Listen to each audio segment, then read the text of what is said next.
Lawrence was cherished and firmly defended by F.R. Leavis, one of the prominent Cambridge critics of the 20th century. At the end of Leavis's book on Lawrence, he affirms that Lawrence's intelligence is a faculty for judging the difference between that which makes for life and that which makes against it, of the difference between health and that which tends away from health. Snake by D.H. Lawrence. A snake came to my water trough on a hot, hot day, and I in pyjamas for the heat, to drink there. In the deep, strange, scented shade of the great dark carob tree, I came down the steps with my pitcher and must stand and wait, for there he was at the trough before me.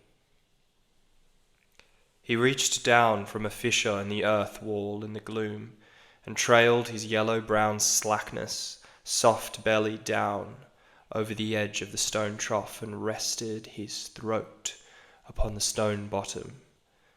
And where the water had dripped from the tap, in a small clearness, he sipped with his straight mouth, softly drank through his straight gums into his slack long body, silently.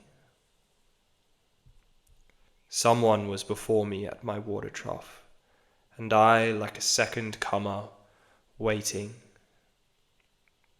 He lifted his head from his drinking, as cattle do, and looked at me vaguely, as drinking cattle do, and flickered his two-forked tongue from his lips, and mused a moment, and stooped and drank a little more, being earth-brown, earth-golden from the burning boughs of the earth on the day of Sicilian July, with Etna smoking. The voice of my education said to me, he must be killed.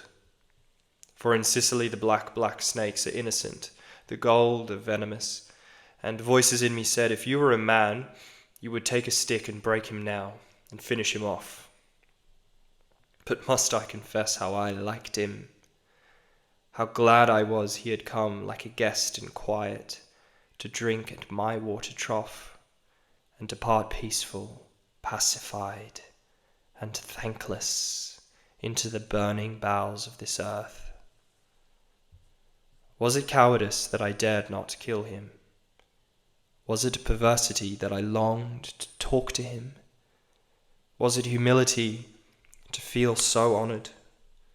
I felt so honoured. And yet those voices, if you were not afraid you would kill him.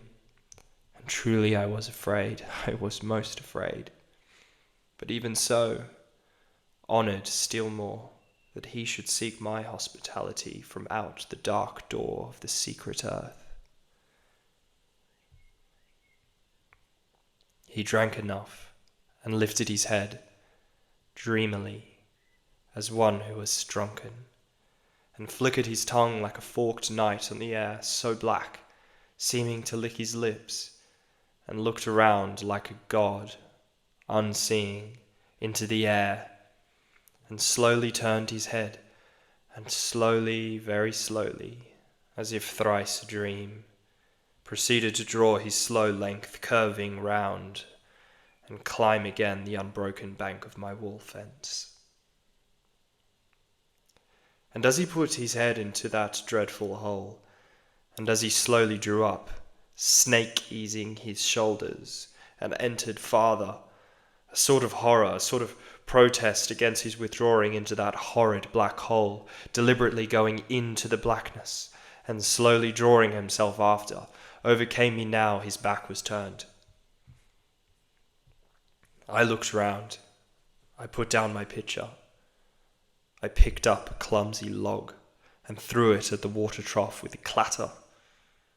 I think it did not hit him, but suddenly that part of him that was left behind convulsed, in an undignified haste, writhed like lightning, and was gone into the black hole, the earth-lipped fissure in the wall front, at which, in the intense still noon, I stared with fascination.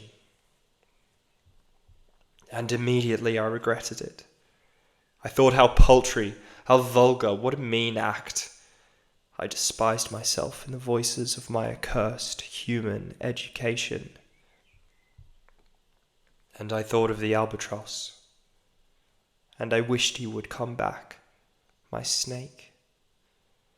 For he seemed to me again like a king in exile, uncrowned in the underworld, now due to be crowned again.